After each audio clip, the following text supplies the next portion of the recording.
Creamline ibabalik sa Cheritigo ang malas. Valdez manggigigil kontra sa Cheritigo. Galanza di papayag malaglag sa bronze match. Kaloy Valdez tulungan na sa laban.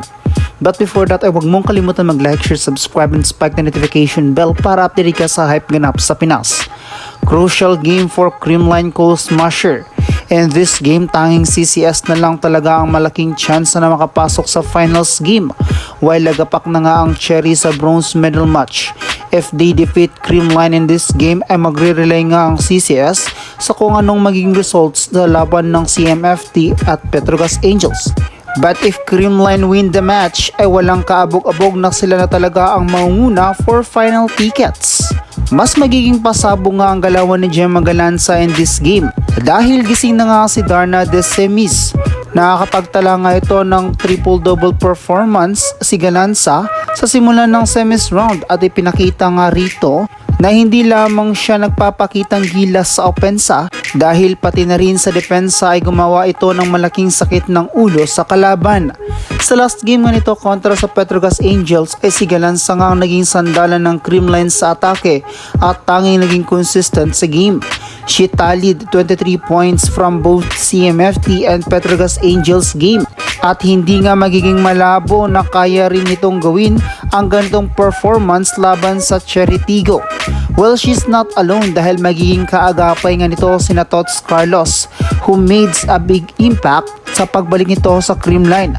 Malaking porsyento pa rin naman si Kaloy na isa rin talaga sa takbuhan ni Negrito when it comes to scoring, kaya't asahan nga natin na mas iinit pa ito sa laban. Lastly, ang pagpanumbalik sa laro ni Alyssa Valdez. She was bashed last game kontra sa Petrogas Angels, kaya't ngayon ay muling i-redeem ni Baldo ang kanyang kapasidad sa pagbabalibol. Although marami man ang nagda-doubt sa kanya sa eliminations round, subalit sinampal nga sila ni Valdez nang kumamada ito ng 21 big points sa CMFT at 11 points naman sa Petrogas Angels. Kaya't in this game kontra sa Cheritigo ay sisiguraduhin ngang babalik muli ang laro ni Penom Alyssa Valdez.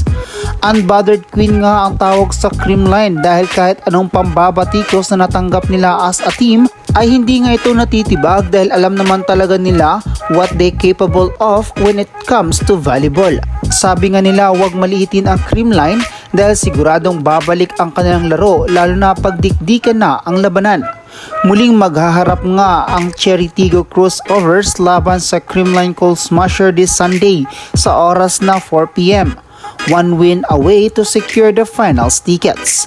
Mga ka-Spike, do you think nakakayanin ng CCS this time ang Cheritigo? Mas magiging katakot-takot ba ang Creamline on their last game? Baka may komento ka pa rito. Comment down below.